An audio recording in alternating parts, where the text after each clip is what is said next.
İtaliyaning binokarlik ko'rgazmasidagi yig'ilish lageri Xitoyning noroziligini qo'zg'agan. İtaliyada o'tkazilayotgan 18-navbatlik Venetsiya Bienal binokarlik ko'rgazmasida Sharqiy Turkistondagi yig'ilish lagerlarining ko'rgazma qilinishi talash-tartish qo'zg'ab, Xitoyning dunyodagi mazkur nopuzliq binokarlik ko'rgazmasidan chekinib chiqishiga sabab bo'lgan. İtaliya taratqullarining xabar qilishicha, Gollandiyani markaz qilgan arxitektor Alison Kelling xonimning Kelling me'morchiligi nomli binokarlik va digital taratqurini Xinjiangdagi tutib turish lagerlarini tekshirish nomli Xinjiang lagerining binokarlik sxemasi bilan lagerdagi tutqunlarning rasmlarini ko'rgazmaga qo'ygan. Ma'lum bo'lishicha, Alison Kelling ko'rgazmaga qo'ygan Xinjiang lageri kelajakning tajribaxonasi nomli ko'rgazmaning bir parchasi ekan. Xitoyning Italiyadagi bosh elchixonasi shu sababdan bu yillik Venetsiya Bienal binokarlik ko'rgazmasidan chekinib chiqqan. Xitoy yana atalmish madaniyat orqali oziqlantirish safsatisini ta'kidladi. Xitoyning markaziy 15-yetakchilik guruhi 31 may suhbat yig'ini ochib, Sharqiy Turkistondagi irqiy qirg'inchilik siyosatining bir qismi sifatida ijro qilayotgan atalmish Xinjiangni madaniyat orqali oziqlantirishga turtki bo'lish xizmatini asosiy qatlamgacha cho'nqurlashtirishni ta'kidladi.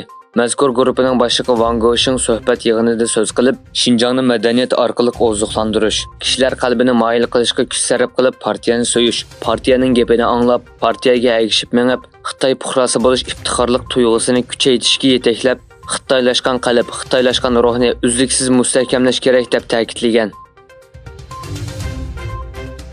Turkiya yangi ichki kabinetini e'lon qildi.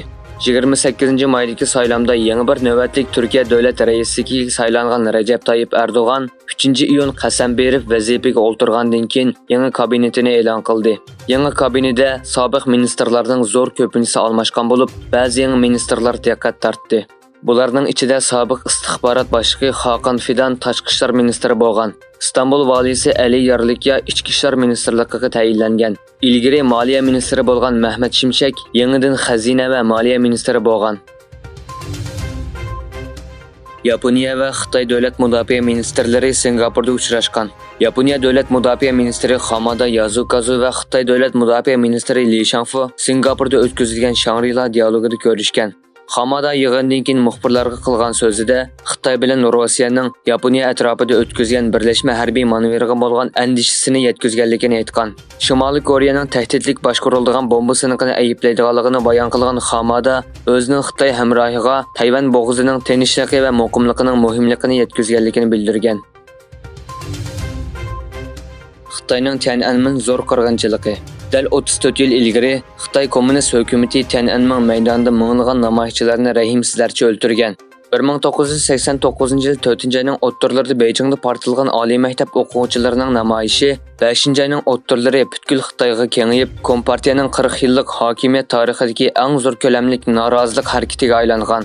Ayni vaqtda Beijingdagi har qaysi universitetlarning o'quvchilari Tiananmen maydonini egallab demokratiya talab qilgan. Shu vaqtdagi harakatda Uyg'ur o'quvchilar harakatining asosiy yetakchilaridan biri bo'lgan. Lekin Xitoy hukumatı o'quvchilarning talabini rad qilib, 1989-yil 4-iyun kechasi Tiananmen maydonidagi namoyishchilarni tanklar bilan qonliq bostirgan. Xitoy hukumatı shu qatimliq bostirishda o'lgan yoki izdiraksiz g'oyib bo'lganlarning sonini hozirga qadar e'lon qilib boqmadi.